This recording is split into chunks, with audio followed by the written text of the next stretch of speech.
Hey there. Good morning, good afternoon, good evening, wherever you are. Welcome back. It's another Red Pill Religion podcast. Red Pill Religion, where amongst the things we say is that you are not a free thinker if you auto-dismiss ideas. We have the right to think for ourselves, always. If you like the kind of work we do here and the kind of interviews we do and the kind of shows we do, please support us on redpillreligion.com. In these days of social media censorship, we're like on our third channel. You should always find us on this webpage, and you can go ahead and hit our donation buttons if you like, or buy some of our cool, sweet merchandise. Early reports on the t-shirts are really good, so we appreciate that. Please do find us on Subscribestar. Do find us on Patreon for now, although we're under review again. Find us on the usual channels. We're especially big supporters of Gab.com and Dissenter.com. So do find us on Red Pill Religion there. Okay, so I'm incredibly honored to say that tonight we have the publisher of Culture Wars magazine, Dr. E. Michael Jones, who is also author of a book that's all the talk of the town on independent media these days, The Jewish Revolutionary Spirit and Its Impact on World History. Say hello, Dr. Jones. Hello. Can I call you Michael, sir? Sure, you can call me that. Okay, thank you, Michael. And before I get into it, I have not actually read the book, The Jewish Revolutionary Spirit. However, I've watched The Goy Guide to History, which features him, and quite a few hours now of interviews with this man, and I know I have to budget time in my other reading to get this book in. Dr. Jones actually impressed me, not because of his theories on the Jews so much, as he knew things that other people don't know to be true that I know to be true. For example, more than 10 years ago, I basically got my reputation almost permanently ruined by doing some independent journalism work with people like my friend Celia Farber over at the Truth Barrier. There's a link to her. And knowing people and doing work with and knowing people like Dr. Harvey Abioui, Peter Duesberg, and quite a few others. The short summary of the work is what I concluded is that the HIV tests and drugs were highly questionable, and you should really just have a double check at everything before you start accepting an AIDS diagnosis. That's really as far as I ever went, and I got smeared 6 ways from Sunday, as did everybody else I knew. You still hear this charge that I'm an AIDS denialist on the internet. Here I hear Dr. Jones, and but it's because there's a big, massive embarrassment to Big Pharma on this issue. And I heard that come out of his mouth, that basically the truth, that the HIV AIDS science is just a complete disaster, because it is. I'm like, okay, this man knows things. I've also heard him talk about feminism. Another movie that got my reputation smeared and almost completely destroyed was I appeared in a movie called The Red Pill by a young woman called Cassie, Jaye, which is about her journey out of feminism, because I ran up against the feminist establishment and discovered that it is in fact a multi-billion-dollar empire that will try to destroy you if you run up too hard up against it. And that things like what they tell you on domestic violence, even, mostly lies, on child abuse, mostly lies, on men's violence, mostly lies, on so many topics. Feminists basically lie about everything. And I also heard him talking about atheism. And so I'm going to introduce this topic and just mention this book to him and his audience if he doesn't know about it. He's not obligated to go comment on it, but I'm going to push it at him and anybody who's a fan of his to look for a book called The New Atheist Denial of History by a professor, Borden W. Painter, of Trinity College up there in New England. Now, he's the retired president of an Ivy League college and has a history department in his name now, or a chair at that university. And this book exposes the fact that the new atheists were all using Stalinist propaganda and Stalin and Goebbels style techniques when they wrote their famous books. I mean, it's direct indictment of Sam Harris, Christopher Hitchens, not Daniel Dennett, but Sam Harris, Hitchens, Dawkins, and even people like Michael Shermer and Sam Harris come in for a shellacking. And you have not heard about this history because its publisher could not refuse to publish it, so they did everything to sabotage it and make sure nobody got to read it. Because in the same world, it would ruin these men's careers, because the atheist movement was a secular social justice movement and was a repeat of a Stalinist campaign called the League of the Militant and Godless. I think Dr. Jones is probably aware of most, if not all of that, just because of all the things I've heard him say this is a useful research. And this too is just, if you go up against atheism these days, they try to destroy you because they're an organized malevolent cult. And I guess I will just end that little spiel there. These are like 3 so-called conspiracy theories I happen to know to be true. And they're all stuff Dr. Jones has had really interesting insights on. And but the most contentious thing, and I guess we should just start with this, Dr. Jones, is why your contentious point is that it all comes down to the Jews' denial of the divine logos. Right. That's where you think what ties almost all of this in. Well, yeah, and a bunch of other things that have messed our society up. But yeah. Yeah, well, I mean, I didn't start off writing about Jews. I started off probably more with feminism. I had been hired at a Catholic college in 1979 to teach American literature. And 1 year later, I got fired for opposing abortion at a Catholic college. So I realized that something had gone wrong here. I had been away from the church and out of the country for about 10 years, one or the other. And I guess I missed something. Someone should have told me something about the state of academe, the way it was, because I didn't notice anything. So at this point, I decided not to stay in academe. I decided to start a magazine instead, which is now Culture Wars magazine. It was called Fidelity at the time. And this allowed me to do independent research. So it seemed like a bad thing at the time, but it's the best thing that ever happened to me because I got out early. I hate to think what my life would have been like if I tried to stay in academe for the past 40 years, because I couldn't have done any of the research that I've done. So that feminism got me started on it. And then one thing leads to another. You know, I started looking into the feminist subversion of the Catholic Church, and that led me to the sexual subversion of the Catholic Church, and that led me to the whole Rockefeller influence at Notre Dame and the promotion of birth control, and that led me to population control. And then I got invited to Africa to speak at at Strathmore University. It was 17 years ago, and I decided I was going to talk about African AIDS. And I did. I went in there and I said, it doesn't exist, fellas. And the students were asking me, well, what should I do? I said, well, don't get tested. I said, it was made up. It's a covert form of population control. Wow. So that's what you were telling them about? I said this 17 years ago. So okay. It was kind of shocking. It was shocking to them because they were taking me to hospitals and there were doctors who were telling me people are dying. And I said, I know people are dying. They die every day. And at this point, basically, if you walked across the street in Nairobi and you got hit with a truck, they said you died of AIDS. I have to introduce you to my friend Celia Farber sometimes. She's another person who got just destroyed by being willing to talk about this. That's astounding. Well, I mean, it's horrible what we did to those people in Africa. I'm sorry. Yeah. Totally horrifying. Yeah, it was. So, you know, by God's providence, I was back in Kenya again about a month ago. And it turns out that I was in the same room where I spoke 17 years ago. And I said, how many people here woke up today worried that they were going to die of AIDS? Well, nobody raised their hand. It had completely disappeared. Nobody talks about it anymore. Well, what happened? We were in 17 years ago, the week before I got there, Kool and the gang showed up at Uhuru Park in Nairobi to give a concert, telling them they were all going to die if they didn't use condoms. Well, you know, it didn't happen. And I got to go back 17 years later, and I got to give the whole review of that whole thing and then talk about how social engineering has morphed during this period of time to the point where now they're not telling you you're not going to die if you don't use condoms. They're telling you you have to strike down laws against homosexuality because now homosexuality is the new form of social engineering.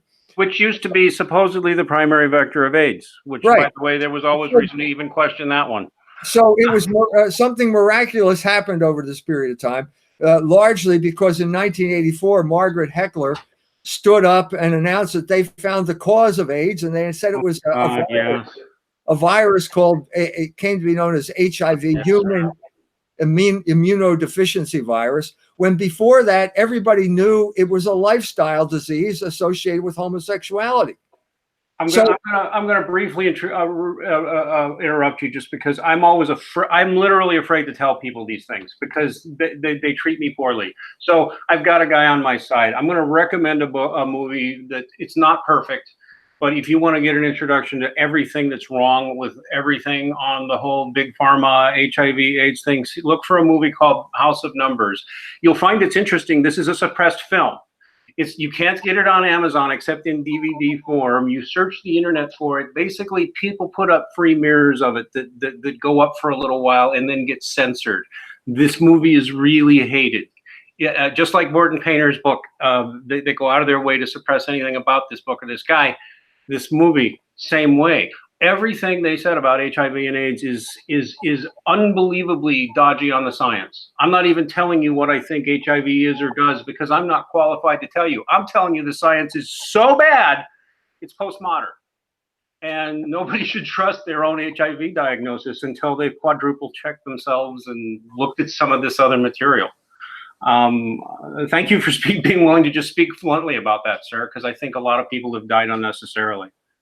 Yes, I did another. I caught up with this story again because I did a little book on the Cincinnati Ballet, and it turned out to be a history of Cincinnati in the culture wars, the role that Cincinnati played in the culture wars.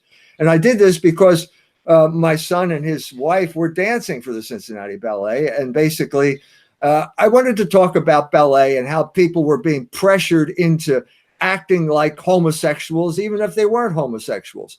And the reason, the key here is all of your relationships are supposed to be transient, sterile relationships. And so my son and daughter got involved in there. They fell in love. They got married. They invited everybody to the wedding. The director didn't come.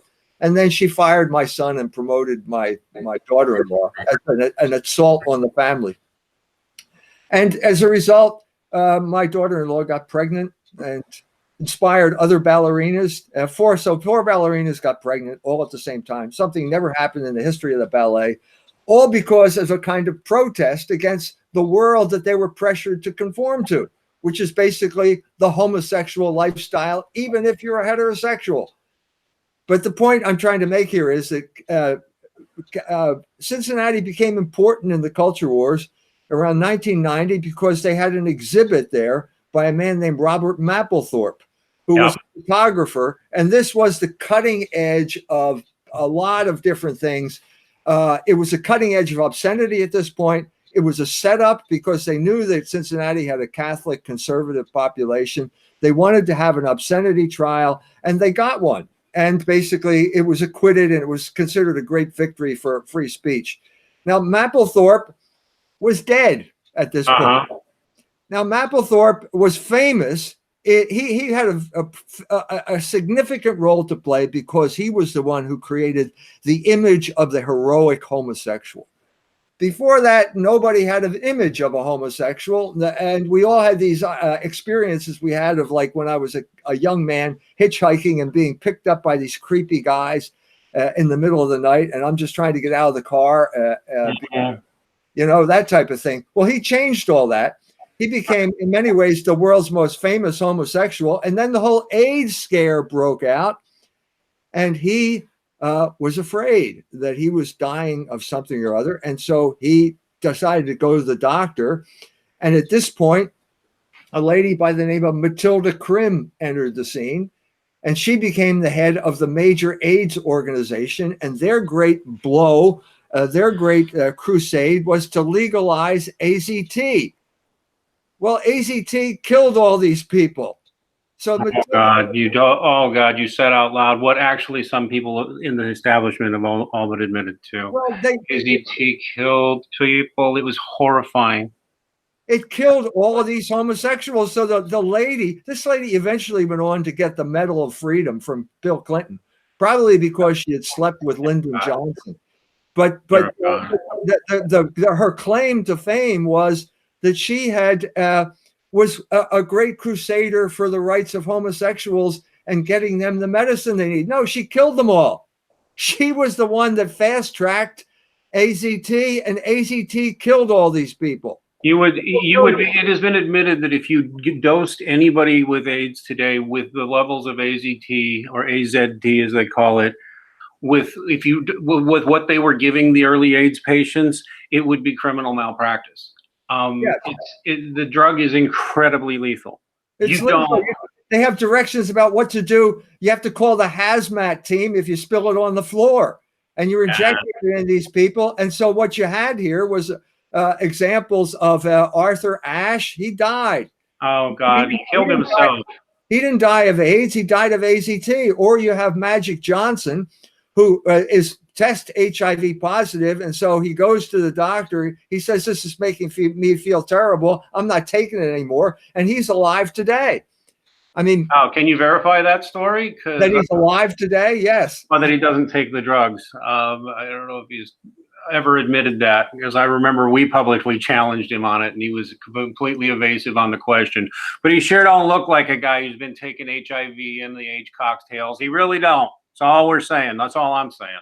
Yeah. So this is just one instance. I've done a number of articles on this. This, for some reason, I could say whatever I wanted. Nobody ever said anything to me about HIV. I guess I was on nobody's radar screen when I was doing this. I guess you must not have been, because really, there's a lot of people I could name. Some of whom are dead now, some by their own hand, some honestly possibly killed. A lot of us are convinced Christine Maggiore was murdered. But which would never get out in the regular mainstream press. They'll call that a conspiracy theory. Yeah, it's been ugly, Dr. Jones. If you crossed the drug companies at the wrong time, they would come after you to destroy your reputation and to psychologically terrorize and destroy you. Yeah. Well, I mean, I was always on the edge, but I think the thing that pushed me over the edge was when I published The Jewish Revolutionary Spirit. Now, as I said, up till this book came out in 2008. Up till that time, I had been in business for about close to 30, 20 to 30 years, publishing things like I just told you about Africa and AIDS. And then I did The Jewish Revolutionary Spirit, and suddenly I'm on the radar screen of the Jewish organizations. So the SPLC launches an attack on me. They have to couch it as there's a new series, a group of hate groups out there. It's Catholics, the new hate group. And they lumped me together with 12 other guys who had nothing to do with me, because they had to come up with a group. But I feel sorry for them, because in a sense, the only reason they were dragged into this thing was to attack me as the head of some type of group. Hey, listen, you're now officially affiliated with someone else who's been targeted as a hate organization by the SPLC. So now you got more SPLC stink on you. You got near me. Because when you challenge feminism, things happen to you. Okay, and let's go ahead and get to the purpose of this book, and where I actually see where you're going, but there's some things I want to challenge you on this. You really do seem to think most of this is really rooted in denial of Jesus Christ, the divine logos. Yes. Okay. Shall I state the thesis of the book?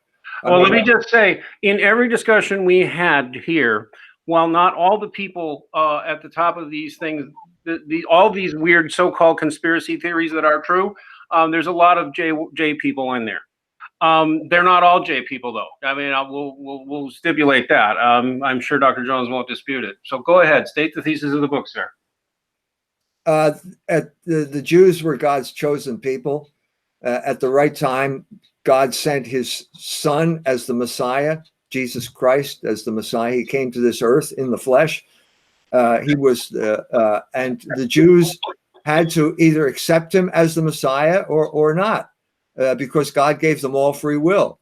And so the Jews, basically, the Jews who accepted Jesus Christ, they became known as Christians. And we know from his disputation with the Jews that these Christians are now the children of Moses, because Moses was waiting for the Messiah and Moses accepted the Messiah. The Jews who rejected Jesus Christ are known as Jews today, and they are in rebellion against the law of Moses. They have a new religion that they founded after Christianity as a result of the destruction of the temple. Now, Right. the point I'm trying to make here is that when the Jews rebelled against Jesus Christ, they rebelled against the Logos. This is the way St. John describes him. He is the Logos incarnate. Logos is the order of the universe. Right. When you rebel against the order of the universe, you become a revolutionary, and that's what the Jews have been ever since for the last 2,000 years. And the book is basically an attempt to describe the effect of their revolutionary activity throughout history. Classical science, and this is for my audience, we try to educate people on these things. Classical science, even as we have it, is rooted in this ancient Greek and Christian, because St. John the Apostle clearly wedded, the Jewish religion and Christianity with Greek thinking when he specifically called Jesus Logos. A way of thinking about it, the Logos would be like all those orderly things that make the universe go, like the laws of probability in physics. That's the Logos. I mean, I'm not saying Jesus is gravity. I'm saying the governing laws of the universe, like probability, physics, and a whole bunch else. So it's not that crazy an idea. Science came out of these axioms that the world is ruled by these fixed laws, and which only work if there's a lawgiver. And that's what modern science is. Even scientific naturalism's axioms is based on this idea of the Logos. For those who don't know, the thing is, though, where I kind of want to push back is that we've had some real smart Jewish scientists and thinkers, and maybe this is an emotional appeal at some level, but I have known me some. One of the distinct things I have noticed over the years is that secular atheist Jews, non-religious Jews, or let's just face it, Reformed Jews aren't even real Jews. They're not serious. The pious Orthodox Jews I have known are really hideously repulsed by everything we're talking about here. They're hideously repulsed by LGBT. They're hideously repulsed by porn. They're hideously repulsed by dishonorable behavior. They advocate honesty in all things, being honorable, getting along with your neighbors, respecting your host country. They say all these things. I guess they could be lying to me, but they're real serious about it, and they're real pious, and they really believe there's a God. And I'll just give to my testimony. I used to be an atheist, and smart Jews helped talk me out of that. So I got a real fondness for them. Can we really pin this all in the Jewish religion when so much of what we're talking about makes a pious Jew want to vomit? We're talking about the Jewish people. Okay. Not so much the Jewish religion. We're talking about the Jewish people. It was the Jewish people that killed Christ. Now, does that mean every single Jew in Jerusalem at that time shouted, "Crucify him"? No. No. And all his early apostles were Jews. We're talking about a civil war among the Jews at this point that only got worse as time went on. So first of all, we have to exclude race as any type of common denominator here. That's clearly not the issue here. The identity of the Jew, according to this thesis, is rejection of Logos. Okay? The Jewish people, as a group, rejected Logos. The Jewish people, as a group, called for the death of Jesus Christ. The Jewish people, as a group, are killed Christ, and they are enemies of the entire human race. Okay, now, Woof. Group. I just did an interview with Dr. Michael Brown, and he immediately said, "Well, you're an anti-Semite because you're talking about the Jews as a group." Well, no, that's not anti-Semitism. That's not anti-Semitism. First of all, anti-Semitism is a racial ideology. It's biological determinism. That's the man who created the word in 1871. It was Wilhelm Marr who created it. And secondly, it's not anti-Semitic to say there's a group called the Jews. But according to the current definition, yeah, that is the definition of anti-Semitism right now. So you can. Well, here's my thesis, and you can test me on this. I believe that the term anti-Semitism was coined by secular atheistic Jews who were not really friendly to the Jewish religion, who wanted an identifier for the Jewish people that was not religiously based. and that's what a lot of secular Jews and Jewish organizations are, because they're in denial of God in general. And some of them are even into weird occult religions and Luciferianism and crap like that. So, I mean, I guess I'm on your side on this, but I see all these evil people into things other than the Jewish religion, and, well, you're saying the people. But I mean, if they've left the reservation and abandoned the Jewish religion, how are they still defined by this? Because the religion is not the heart of the Jewish people. The rebellion against Logos, it's a negative identity. It's rebellion against Logos. That is the only coherent identity that these people have had over this period of 2,000 years. So you get into discussions that my Jews have me on their shows, and they say, well, you know, I know a Jew who is against abortion. Well, I agree with you. I didn't say every single Jew agreed with this. I said the Jewish people agree with this. That's a political entity. Okay, it was a political entity at the time of Jesus Christ. It was organized. It was called the Sanhedrin. That was the leadership organization, and that was the group that mobilized the people and led to Christ's death. There is still a group of people that is the leadership of this group of people that still mobilizes this people for political effects. It's called the Leadership of a Conference of Major Jewish Organizations. It's called IPAC. There are all kinds of big groups that are part of it, but they are still there. It's still a cohesive group, and it's not anti-Semitic to say that there is a group. So at the same time that Dr. Brown is telling me, you know, you're an anti-Semite because you say the Jews did this, he does a show on a program on a show talking about how Jews are smart. Well, he goes to the Jewish Museum and he says Jews are smart. Well, it's okay if you're saying that Jews are smart. As soon as a goy like me says something critical, then the whole thing changes. There's no such thing as a group of Jews. I know a Jew who doesn't agree with what you say, and so therefore there's no group. So it's a shell game, and it's been a shell game for a long time, and it's time to just be honest about it and say what it is, because you cannot address the contemporary situation right now without involving the Jews. It's impossible. You can't. I was in Mashhad, well, in May, and the Iranians are upset because they signed a nuclear agreement, and then Trump just tears it up with impunity. I said, there's 3 reasons why we don't have a nuclear agreement: Sheldon Adelson, Paul Singer, and Bernard Marcus.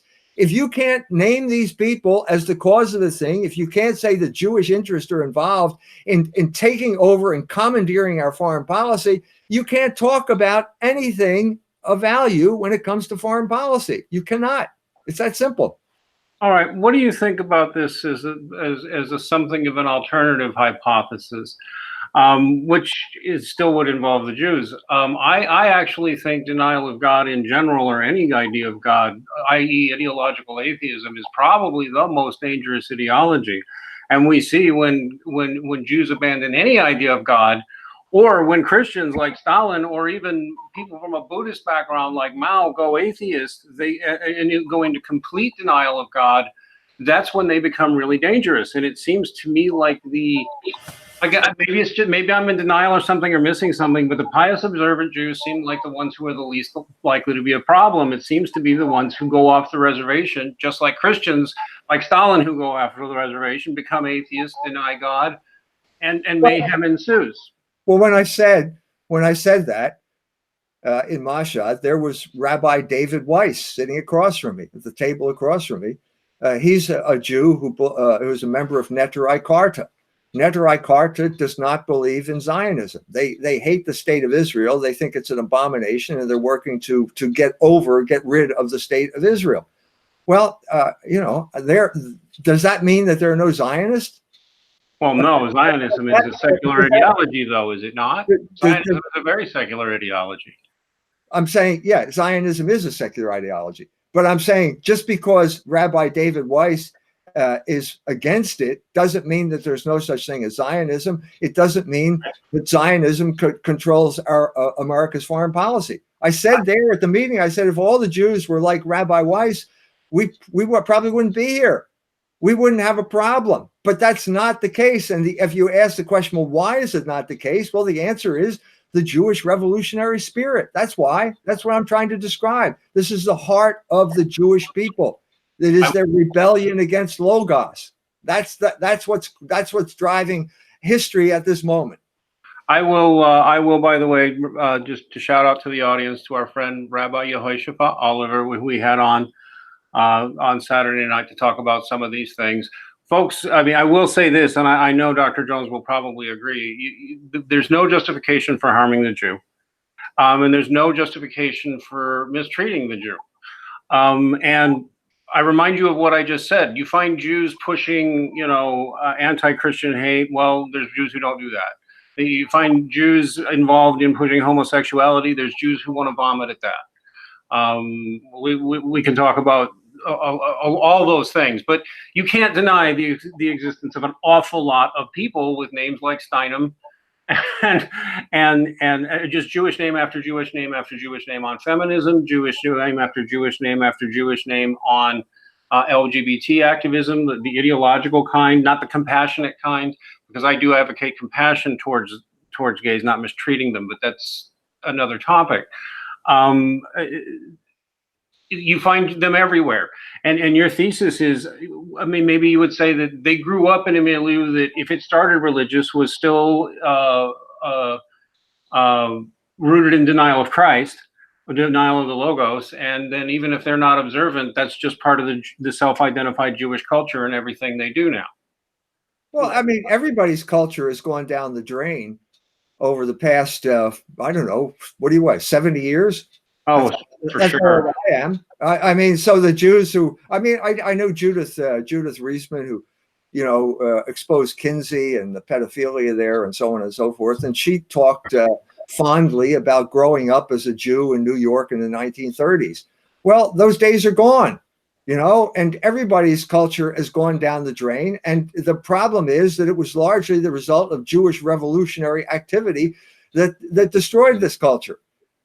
Including Judith Reisman's the culture she liked as well. I mean, Rabbi Dresner, Sam Dresner, was a big supporter of my work way back in the 90s. He wrote a book deploring Woody Allen and people like this. Yeah, obviously, the will is free. People are creatures of Logos, even if they're raised to be, in some sense, in rebellion of Logos, and they wake up to the fact of what's going on, and sometimes they disagree. I'm saying every Jew has to, at a certain point, has to understand the nature of the group that he was raised in. And at this point, either you join the group or you do not join the group, or you have someone like, for example, the Jews themselves, even culturally, often describe themselves, painful terms growing up as an outsider in a world that doesn't accept them because they're Jews. There's this perpetual outsider status. Even if they didn't even grow up in a religious home, there's this persecution idea that's just kind of embedded there, it seems, in a lot of cases. Yes. And the persecution, in my humble opinion, is a function of Jewish behavior. So the more obnoxious Jewish behavior becomes, the more the threat of persecution arises. So during the Middle Ages, the issue was usury. And at a certain point, if you enslave the entire population with debt, they know where you live. They know you've got the records in your basement. And so they just rise up and say, look, we paid back the money 5 times already. I'm not paying it anymore. I'm burning your house down, and the king is going to expel you from our country. That was the story in England. It was a story in every country in Europe at that time. So the point here is we have to, if we're going to be honest about this, we have to bring antisocial Jewish behavior into the discussion as well. That invariably gets eliminated. And now we've got a situation where there's this colossal double standard, okay, of the kind that I just mentioned. But basically, I write a book about Jewish involvement in pornography, and I am immediately called an anti-Semite. This is a terrible thing to say. So there's a Professor Abrams in England. He writes the same thing. He takes everything in my book. This is an article. It's a chapter in the Jewish Revolutionary Spirit, and just says, but it's good. And I'm saying, yeah, but it's bad. Well, he gets published in the Jewish Quarterly. Well, we're saying the same thing. Why am I being demonized because we're saying the same thing? Same thing with gay marriage. I say Jews are behind gay marriage. They call me an anti-Semite. Amy Dean brags about it in Tikkun magazine, and Right. it's not a problem. Right. I'm sorry, but this double standard has got to stop. You're ruining people's lives for saying the same thing that a Jew said is unconscionable, and it's got to stop. We got to stop this, because if for no other reason than for the benefit of the Jews. Because the Jews, let me put it this way. I wrote this book 11 years ago, and ever since I wrote it, I've been called, the groups like the ADL and the SPLC have been calling me an anti-Semite. Well, the first thing I said was that the Catholic position on the Jews was sicut Judaeus non, which is basically no one has the right to harm the Jew. You suppressed my ability to say that. So you, I'm talking to the ADL, are responsible for people like the guy that went into the synagogue in Pittsburgh and shot all those Jews, because you're constantly suppressing any type of open discussion of real issues. And when people reach the point where they feel I can't say anything, I'm just being demonized, they pick up guns and start shooting. Yeah, let me make this point. Anybody who's Jewish or not, or friends of Jews, or whatever, anybody who wants to talk about Christian persecution of Jews, I think you will find that every serious Christian is willing to admit, especially any Catholic Christian, because frankly, we are the true Christians. We are the ones who keep the history. We have had shameful behavior towards Jews from Christians, but we've had shameful behavior towards Christians from Jews an awful lot. And I would think that a fair thing to be saying is we ought to be able to talk about both sides of that if we're going to be and admit what's happening. It's not that Christians have always behaved to their own best standards, but we should be able to talk about both sides of anything like that, shouldn't we? There are certain people who would say the very fact that you're saying there are two sides of this is also anti-Semitism. Yeah, right. And that's just the reason. Because let me put it this way: I can say this has to stop. It is stopping. Okay, it is stopping. It cannot be stopped at this point. Well, at some point, there almost seems to be like, and it seems like the devil's always doing this. He keeps pressing and pressing and pressing. We've had like 30 years of pro-Jewish media, including Jews making fun of themselves, to the point where it's like, well, if you're allowed to do that, we're allowed to do that too, and we might want to talk to you about some things. I do think that that's fair, because you're right, man. You tell us we can't criticize, we can't make the jokes. I mean, Owen Benjamin, for example, has made me wince a few times, but I'm like, man, I sat through the 70s being told, and the 80s and the 90s and the 2000s told I should accept all sorts of edgy comedy that challenged me and made fun of me and made fun of my values, which, by the way, Jews were a big part of. And it's true. Jewish people were just very overrepresented. They're like 2% of the population, 4% of the population worldwide, and yet they're all over our entertainment. They're all over banking. They're all over government. And it is true, Zionist interests. I used to be pro-Zionist. I woke up on that, just like I woke up on feminism. I red pilled on all these things that we've talked about so far. I'm sorry. I guess I just rambled. Did you want to pick up on any of that? I'm just agreeing with you. Whether we like it or not, the discussion is now taking place, and they can't stop it now. It's too far beyond being stopped. So they create all these alternative media, and immediately people use them to tell the truth, and then they want to censor the truth, but it's just not going to work. So let's have some type of viable, workable modus vivendi where we can discuss these topics. How can they argue with that? How can they argue with that? In fact, I will just put it out there for you. On some people who are really on the anti-Jewish thing, who are egging this on, do remember harming Jews is not okay. Number one. Number two, there really are. I've noticed it for more than 20 years. The pious, observant Jews are of a completely different breed. And I know people will say, well, the Talmud says all these bad things about Jesus and all that. Yeah, but Talmud was partially from oral traditions that came even before Christ. And some of it's true and valuable. And engaging and recognizing that we have some shared values here too is a start. Embracing our shared humanity and our shared values is important. And I want that to be just, I don't think you're going to disagree with any of that. Are you, Dr. Jones? Well, I'm not going to endorse the Talmud. I mean, No. the Talmud is anti-logos. It is. The Talmud was created in reaction to Christianity.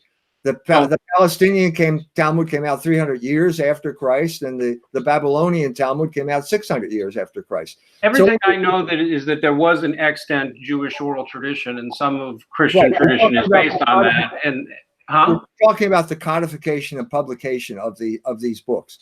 But the point I'm trying to make here is that the Talmud was created to keep Jews from Christ. We warped it. So it warped anything that was true in it. It warped anything that was true in it, is what we as Christians would say. Anything that's true winds up being tainted by this denial of reality. Is that a fair way of putting it? I'm getting back to my main point, that the identity of the Jew became rejection of Logos. And rejection of Logos can take place in a number of different ways. And the Talmud is one of them. There's no question that the Talmud is created to keep Jews from Christ and to keep Jews from the Logos. If you get to one of the sources I used throughout the Jewish revolutionary spirit was Heinrich Graetz, the father of Jewish historiography. And he said that the Polish Jews were ruined by studying the Talmud because it taught them how to cheat and lie. Well, you're going to argue, is he an anti-Semite? Who's this guy again, sir? Heinrich Graetz, the father of Jewish historiography. Is he an anti-Semite? I would think not. Am I now an anti-Semite because I'm saying what Heinrich Graetz said? This is the type of ridiculous situation we have reached now. And so what do you think of the theory that that there's multiple racial groups, like the current Ashkenazi Jews are not really even originally from Judea, and the Khazar hypothesis? I'm skeptical of it, but I don't know. What do you think of it? The Genome Project has shown that the Ashkenazi are Turkic people. They're not Semites.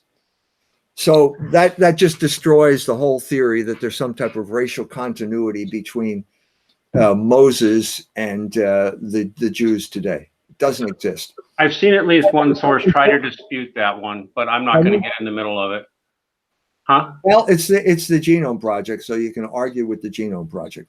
My thesis has nothing to do with DNA whatsoever.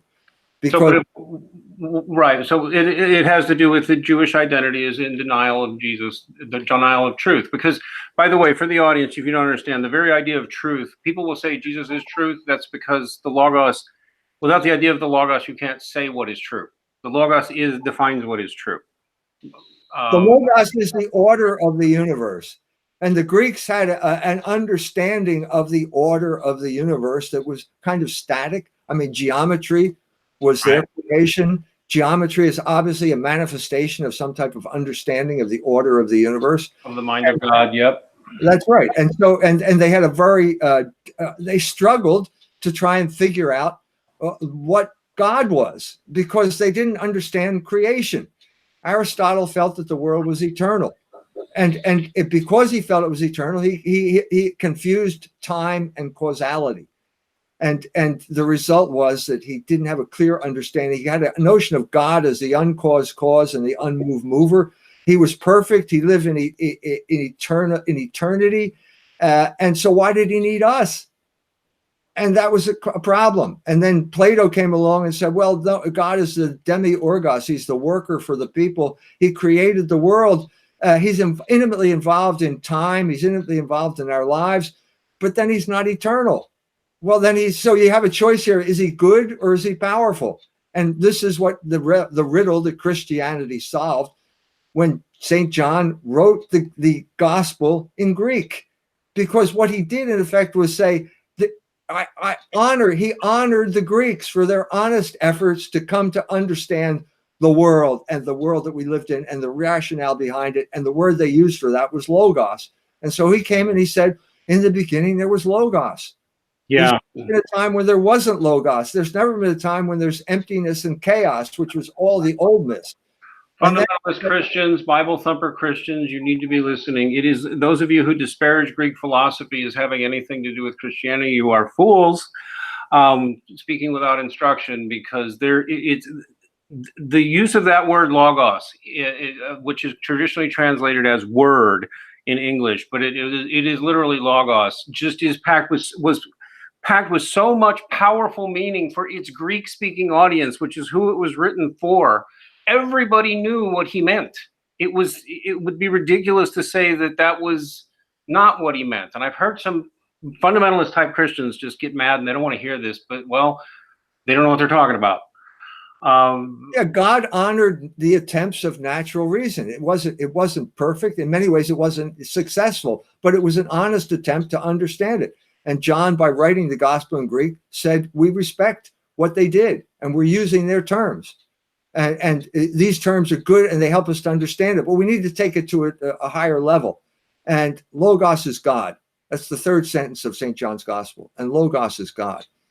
Yes, well, in the beginning, that means there's a whole different dimension now. In other words, we've resolved that problem, that dichotomy that Plato and Aristotle had, because now there are three persons in the Trinity, and we have the idea of the Trinity. But also now we have a God that is active and alive and active throughout history. And suddenly you created a whole understanding of history that the ancient world didn't have.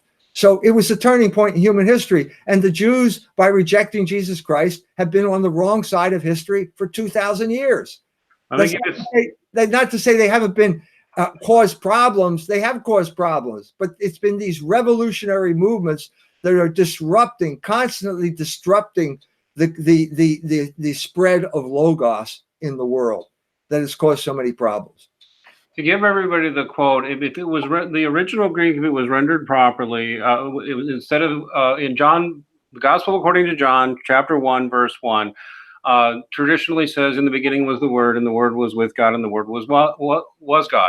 But the real way of looking at it, in the beginning was the Logos, and the Logos was with God, and the Logos was God, because that's what it says. And John was the gospel, was the apostle to the world, speaking to the broad community of the world, speaking in very erudite Greek that philosophers and educated people would understand as well as common people. So there's just no mistaking this. No, I think John wrote the gospel in reaction to St. Paul's speech at the Areopagus. St. Paul went to Athens. First of all, St. Paul was expelled from the synagogue by the Jews, and he turned his back and he said, I'm going to talk to the Greeks now.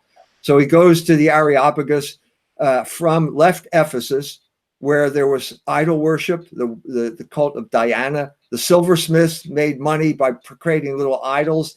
And he goes to Athens and he talks to them as if they're idol worshipers. And I think he made a mistake. I think he made a rhetorical error there. And they reacted unfavorably. It's in the Acts of the Apostles. He told them, this man, I'm talking about this man, and he died, and then he rose from the dead. And they said, oh, he rose from the dead. Well, we'll talk about that some other time. I think St. John realized you have to have a different approach to these people. These were philosophers. The Areopagus were the heirs of Plato and Aristotle. They were sophisticated thinkers. And I think that's why John wrote what he did. I think if St. Paul had gone to the Areopagus and said, in the beginning, there was Logos, and Logos was with God, and Logos is God, I think he might have had a different reception. That's my feeling. That makes perfect sense. And listen, Dr. Jones, we're getting near the end of our hour, and I think this is a real good time to start wrapping up. I hope we can maybe do it again sometime. This has been just utterly fascinating. Without going too much further, I still want to talk to you sometime about the idea of, what about all these other weird religions like Luciferianism and Theosophy, and with all kinds of non-Jews very visibly doing very, very evil things? Is it still your contention that this denial of God that ties to denial of the Logos that comes to Jesus just ties to everything bad like that? Anton LaVey, his real name was Levy. He was a Satanist. Oh dear.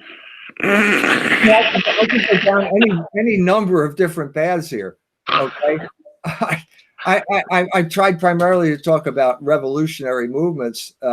Most of the revolutionary movements at the beginning were religious movements, and so there's a chapter on the Hussites, which was the first Protestant, if you want to call it that. It's not called Protestantism, but it was the first revolutionary movement in Europe, and it was all people, basically horny nuns and priests who didn't like living according to the vows of chastity, of poverty, and obedience, and decided they wanted to live like Old Testament prophets.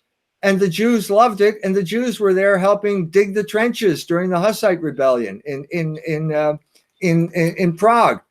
Louis Israel Newman wrote a book, which I quote repeatedly, and he said every single revolutionary movement in Europe was supported by Jews. So in the beginning, they were religious. So it all appears to get to me to denial of Logos in generally. Any people that define themselves as denial of God, denial of the Logos, denial of truth, automatically get set up this way. I mean, I think look, if you're going, it's a binary system. So if you turn away from the church, and you want to consider yourself religious, there's only one other place to go, and that's the Old Testament. And so what you do, and if you say every Englishman has the right to interpret the Bible according to his own lights, that Englishman is going to be much more attracted to the Old Testament than he is to the New Testament. And you're going to get somebody like John Milton, who was a Puritan, a propagandist for the Puritans, who his wife left him, and he fell in love with another woman. He wants to get a divorce. Well, Jesus had something specific to say about divorce that seemed to be a roadblock until Milton decided, well, I'm going to think like a Jew. I'm going to go back to the Old Testament and write my treatise on divorce based on my interpretation of Moses in the Old Testament. These were all of the early revolutionary movements in Europe. Over the course of time, they became secularized, but you still had Judaizing religions in America rising up like toadstools after the rain in the 19th century. The Mormons being a good example. We're seeing it. Yes, all of them. Right. They're all rooted in Old Testament denial of the Trinity, which is a wicked heresy. Although he's brilliant, someone ought to call out Vox Day on that sometime. But the denial of the Logos, I mean, if you deny the Trinity, you've destroyed any Christian understanding of the Logos too. I would contend. If you just say I follow Jesus, Jesus is God, you're almost turning him into just being God the Father, or you're making him a created being or something. I'm sorry. Go ahead, sir. I've been to Iran many times. I've been to mosques. I think that these people are worshiping God, the same God I worship. They're worshiping that same God, but what differs is their understanding. I don't think they understand him properly. Their understanding is warped and improper. Yeah, and I think that they lived off by themselves for a long time, and nobody really cared one way or the other. And now we're in a world where suddenly we're going to have to resolve these issues. But I think that the misunderstanding of the Trinity in Islam had serious consequences. One of the most serious being that science did not develop in the Islamic world, even though they were way ahead of Europe in terms of Aristotle and all sorts of breakthroughs in medicine with astronomy. It just didn't develop because you need a proper understanding of Logos, state-of-the-art understanding of Logos, the relationship of God to creation through the incarnation. All of these things are necessary if you want science to develop, and that's why it didn't develop in Islam. And this is why developing at minimum a respect to the Catholic religion is going to be necessary for anybody who's talking about saving Western civilization. Hint, hint, all you alt-right Catholic bashers. The Catholic Church may be under a crisis of horrible leadership right now. What else is new? But the Catholic faith has the correct Christian understanding that has driven European civilization either pro or against. And by the way, I'll even comment, it seems to me that an awful lot of Jews of some sort have gotten awfully cozy with fundamentalist sola scripturis Christians. And I think that's because fundamentalist sola scripturis Christians are Jews' favorite type of Christians. And because Well, that's where you, and I've seen they'll give money to Jews, not pious Orthodox Jews, but Jews will give money and to Christian ministries to promote them because they'll be pro-Israel. Right. This is a black op known as dispensationalism.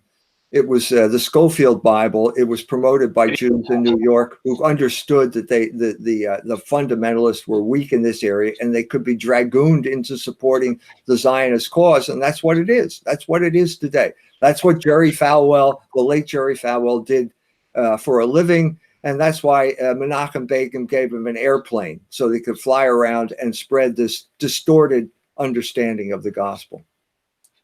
Wow. Yeah. Yeah. Preach it, brother, as I will say as a former Protestant myself.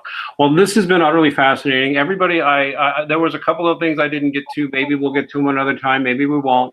But everybody, this has been a real pleasure. Please check out the book, The Jewish Revolutionary Spirit and its Impact on World History. Please also check out culturewars.com and his frequent webcasts, and find him all over the place. Catch us here on Red Pill Religion every night. Tomorrow night we're going to be having on By McFarlane of Mary's Advocates to talk about the civil rights violation and what to do about it. The civil rights violation that is no-fault divorce, aka unilateral contract severance. And give Bay my regards. I did an article on her 30 years ago. Oh, awesome. I will do. Thank you so much, Bring that Dr. up. I'll tell you about the article we did. That sounds, you know what? I'll get you offline and I'll link that for people. All right. So everybody, please give us a like, please subscribe. Find us on redpillreligion.com, and God bless everybody.